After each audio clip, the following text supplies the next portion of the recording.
Hey guys, welcome back to the Why Wars Happen History podcast, where you learn about the causes of wars and things like why did it happen?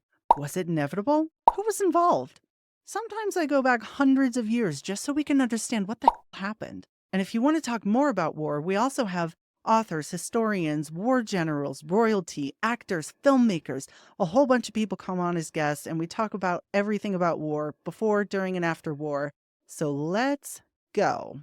Welcome to the Why Wars Happen History podcast, where we have narrated war history episodes, and we also have episodes where we sit down with authors, filmmakers, historians, and politicians, and we talk about wars in history.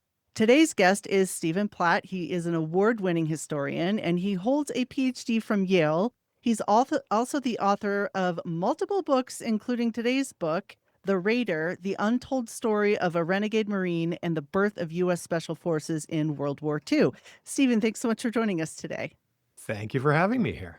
Yes, and as we were discussing a little bit before we started recording here, he is a fantastic writer. If you like reading fiction, this isn't fiction, but it's written in such an interesting way that just draws you in, and you can't put it down. I couldn't put it down. So let's jump right in and just give us a brief overview of this incredible guy, Evans Carlson, and some of the places readers might go when they open the book. All right. Evans Carlson, who I don't even know where to begin with him.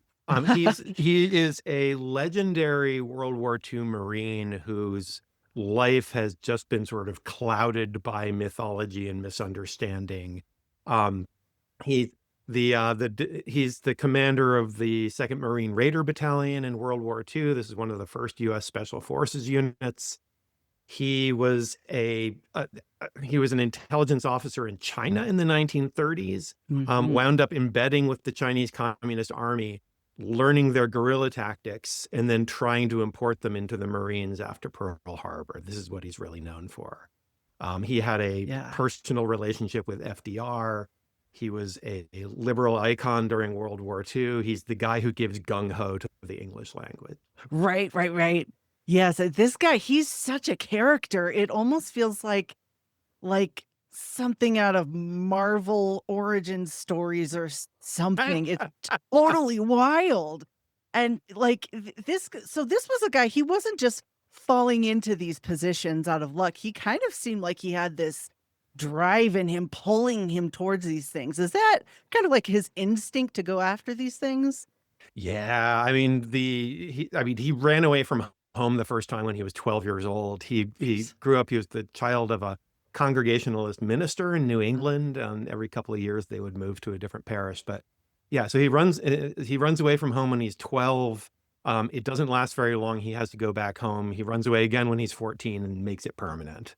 And I've got letters from him to his parents from very early in his life. And already by the time he's like 16, when he lies his way into the army, the age of enlistment was 21, but he was tall enough to claim that he was 22 when he enlisted. But he's a 16-year-old. Yeah. He's grown up reading Ralph Waldo Emerson. This is like his Bible growing up. And actually, for most of his adult life, he carries a copy of Emerson's essays with him, like into war and during all of his travels. And it's the essay on self-reliance that really sets the tone for his life. I mean, for listeners who are familiar with it, this is maybe Emerson's most famous piece of writing. And it's all about how to be a true man. You have to be a nonconformist, and you have to break away from the expectations of others. You need to find your inner voice. You need to follow your own conscience, and that is really what defines Carlson from an early age. He's trying to sort of find the purpose of his life. Yeah, he almost seems like I got this sense of him where throughout the beginning of his life, before it really hits the fan, the action, it almost feels like a car engine going, like almost getting into the action and not quite, almost getting into the action and not quite. And then it just kind of explodes.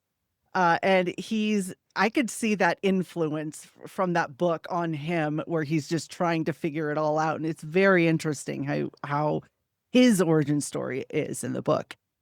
Okay, I want to hop into China real quick. So he's 1927 is when, if I remember right, is when he gets into China. And what can you set the atmosphere a little bit of what was going on in China when he was there at that time? Absolutely. So he's sent over as part of a newly created Marine battalion, which is going to be part of the 4th Marines, which are going to be known as the China Marines. Mm. So they're sent over there in 1927 to protect the Americans in Shanghai from, what's essentially the beginning of a civil war in China. So China in 1927, this is known as the warlord era in China when the Qing dynasty, which was the last imperial dynasty, had been overthrown in 1912.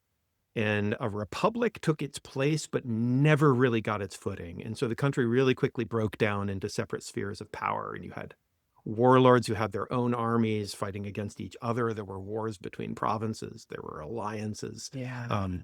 And it's in the thick of this that Carlson first arrives in China. While and like very specifically what he's in the middle of, it's called the Northern Expedition and Chiang Kai-shek. So anybody who knows World War II knows Chiang Mm, Kai-shek. mm. So Chiang Kai-shek was the leader of an army under the KMT, which at this point was unified with the early Chinese Communist Party. Yeah. So it was this united front between the communists and the nationalists, or the KMT, under Chiang Kai-shek, and they were trying to reunify China. And so as they marched on Shanghai, this is when the Marines arrived.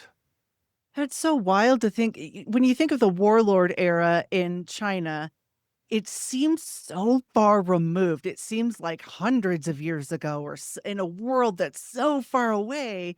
But it really wasn't that long ago, where you have a guy who was fighting in World War II was also in China when all this was going down.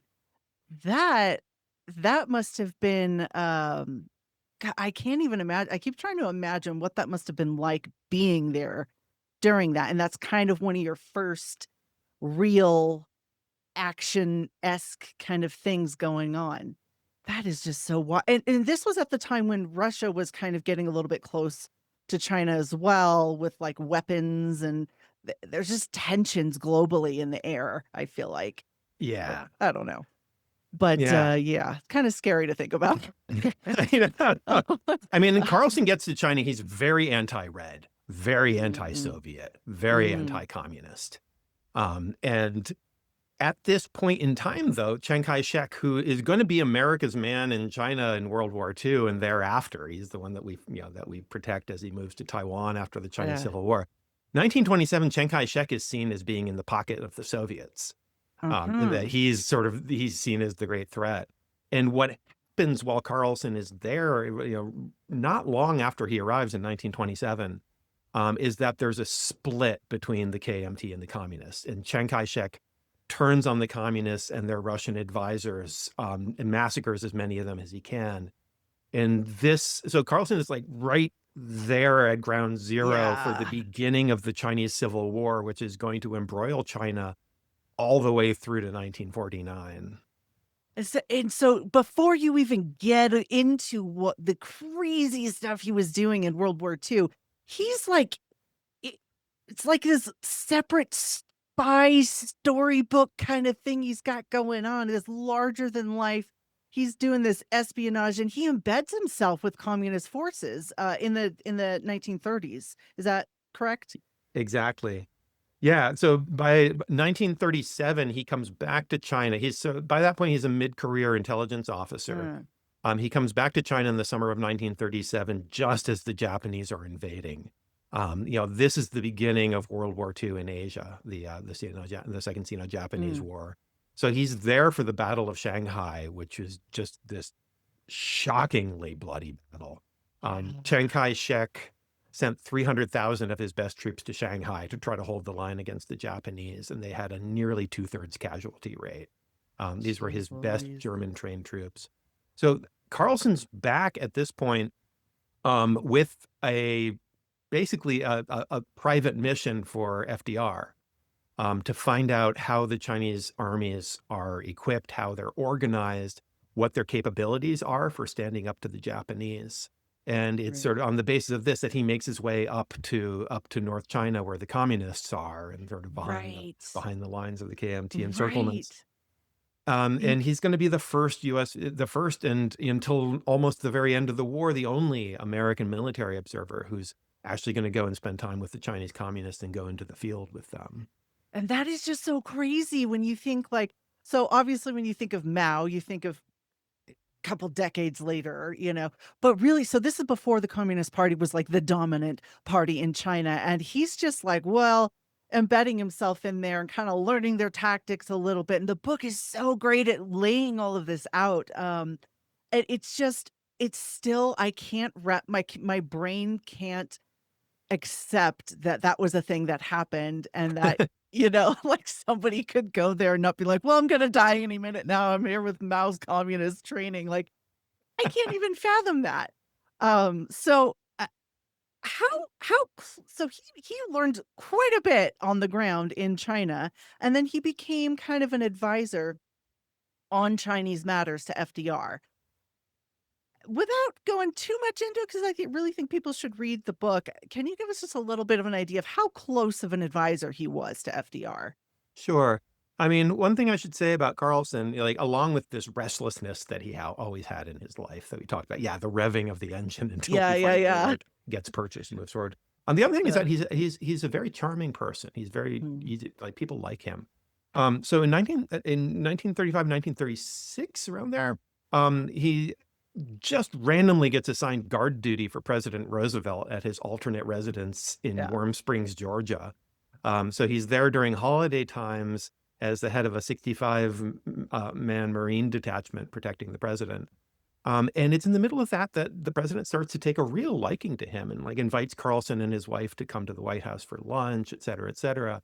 And So wild. just as Carlson is heading back to China in 1937, just as the Japanese are right about to invade, um, FDR has him in for a meeting at the White House, and and tells him, I want you to give me the real story about what's happening in China, and the way that you're going to do this is you are going to write personal letters to my private secretary, Missy LeHand. These are going to be sort Mm. of Dear Missy LeHand letter, Dear Miss LeHand letters. Yes. And it sets up this correspondence. There's two big folders of their correspondence at the FDR library. And you have this line of communication from one mid-career Marine officer directly to the commander-in-chief through the 1930s into the So 1940s. random. It's, yeah, I mean, this is one of the reasons why I enjoyed this project so much, that just, I mean, things just kept unfolding in his Yeah. life that you couldn't make up if this were a novel, because nobody You would believe can't. them. You can't. So I actually write novels, and I couldn't make this up. Fact is stranger than fiction, that's for sure.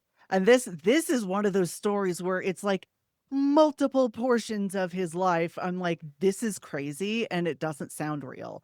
It sounds like totally made up, but it's not. It's crazy. So, okay. So let's talk a little bit about the Raiders. What are the Raiders? The Raiders, so the 1st and 2nd Marine Raider battalions are really effectively the first U.S. sort of modern U.S. Special Forces in World War II. These two battalions were very different from each other. The 1st Raiders were on the East Coast under Merritt Edson. He was a very traditional Marine officer. The 2nd Raiders were under Evans Carlson. They were formed in California. The purpose behind them, in the eyes of the higher ups, in the eyes of the president and whatnot, was that these were going to be based on the British commandos. Mm, That there were going to be these elite strike forces that could be launched into the Pacific to raid Japanese islands and so on and yeah. so forth. Carlson, though, and it's really his connection with the president that gets him appointed as the head of the 2nd Marine Raider Battalion.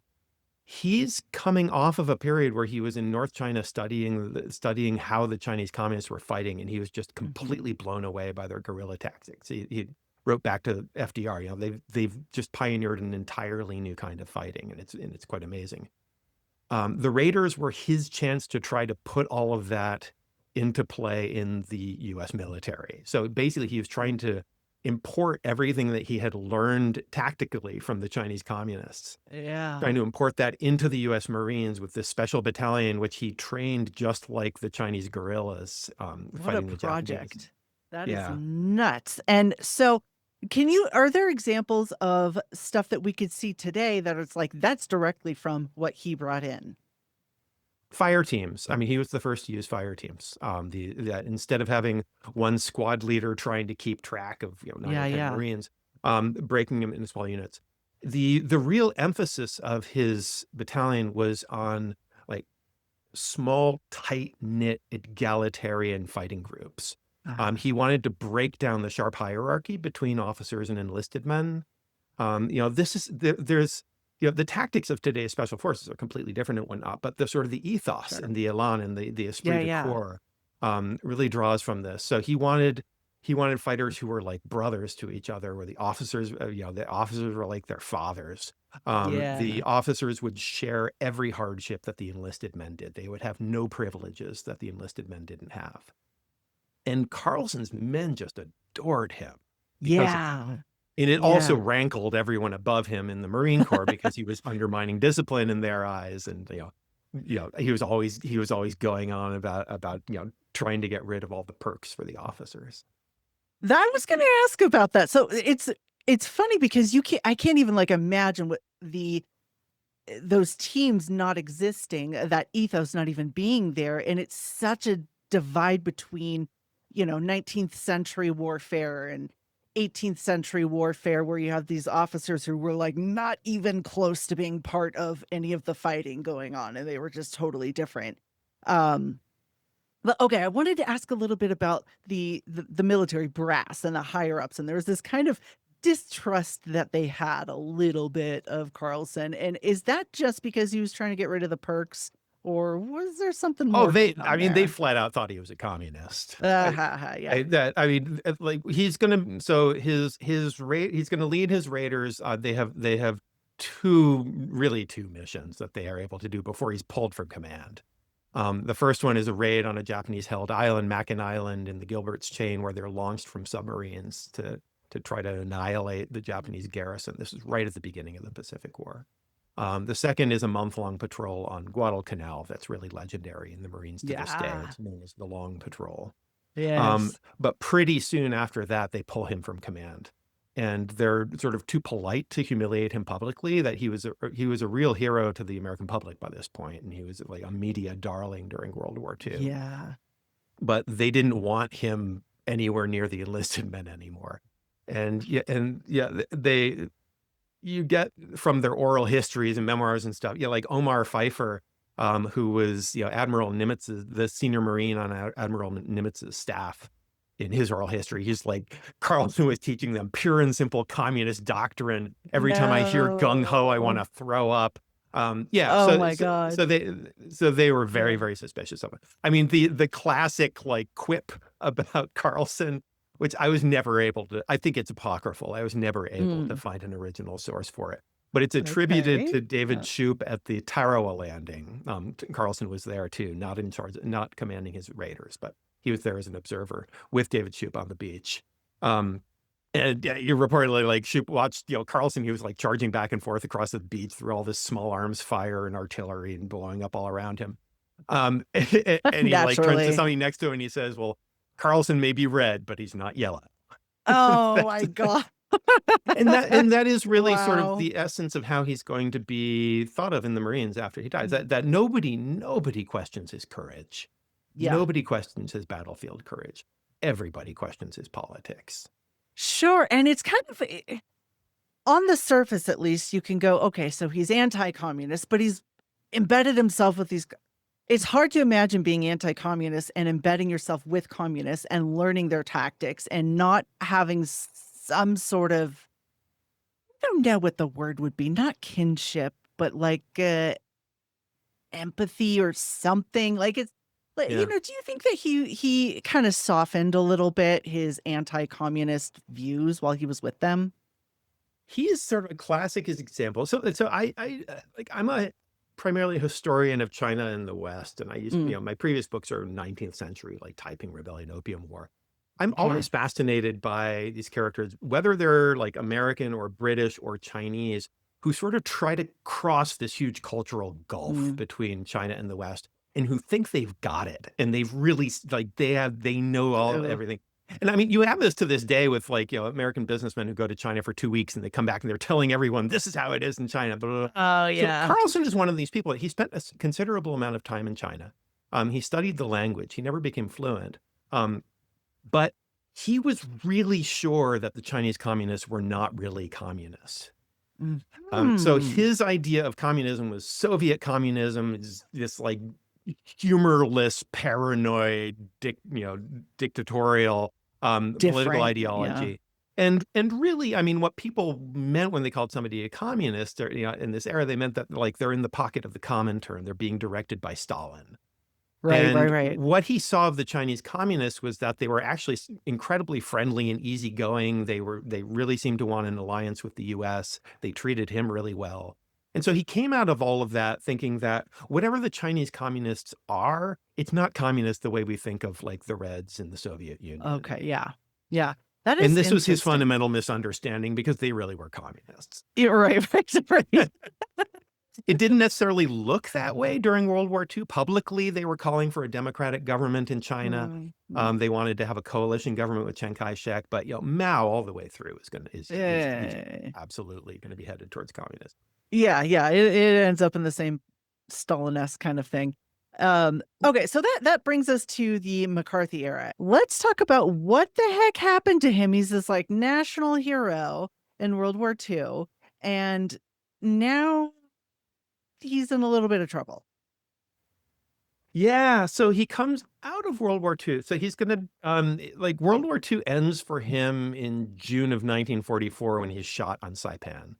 Um, And it's kind of perfect for, I mean, this is an officer who devoted himself to the enlisted men, and they loved him in return. There was a Marine war correspondent in 1944 who described him as being the most beloved officer in the Marine Corps to the enlisted men.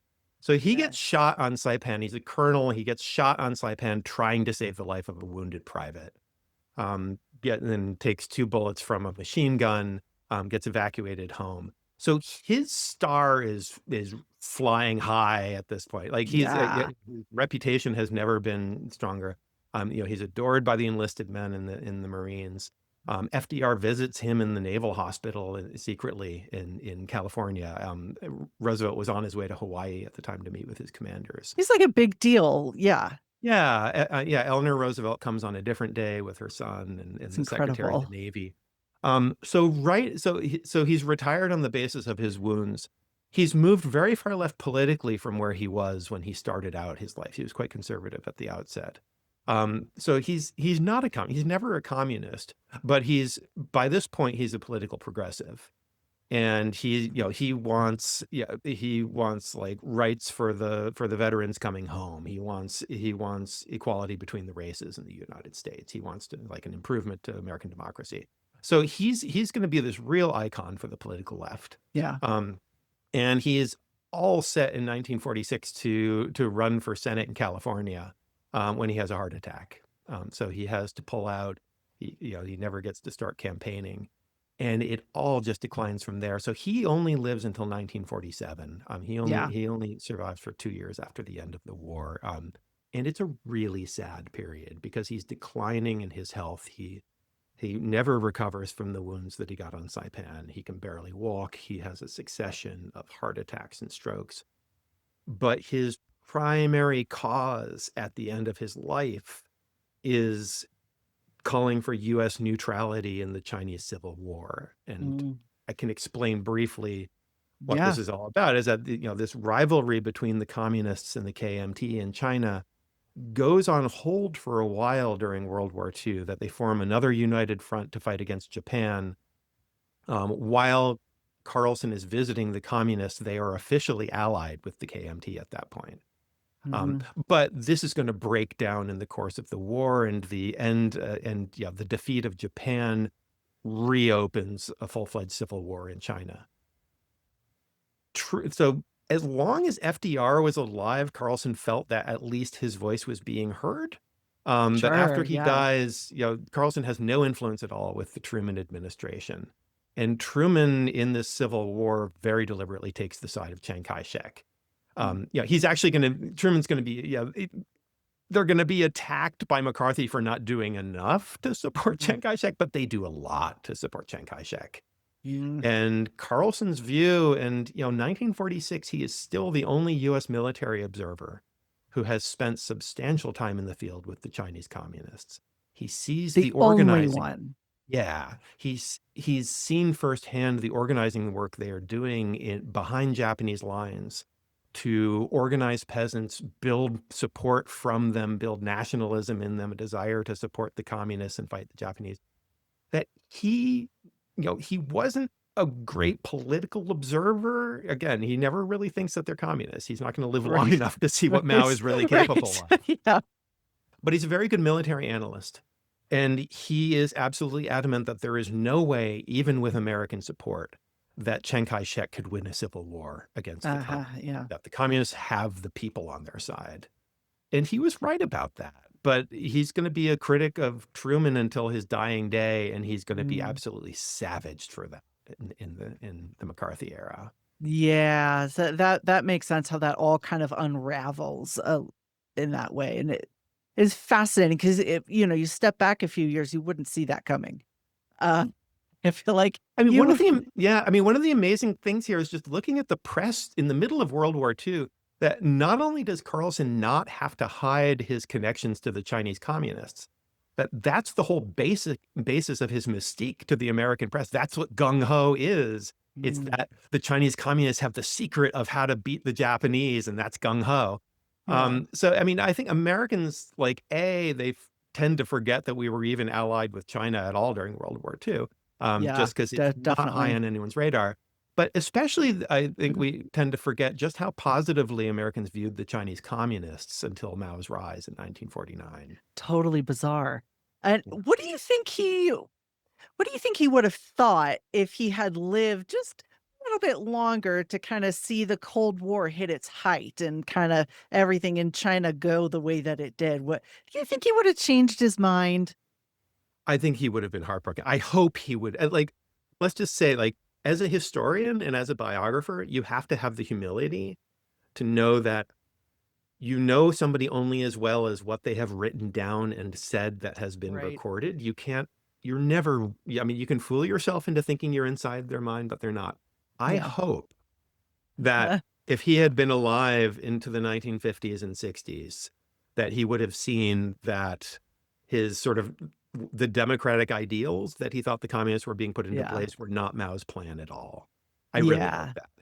And in the case of there were a lot of these sort of Americans who were just fascinated with the Chinese communists. Some of them broke with them once you get to the anti-rightist campaigns and the Great Leap Mm, Forward, and others hold on, and mm. to their lasting disgrace, they hold to those ideals, even as tens of millions of people are dying in China. So, I mean, Yeah. what I said in the book is that really Carlson is quite fortunate in a sense that he never had to test his ideals against the Yeah. reality of what Yeah. China became under Mao.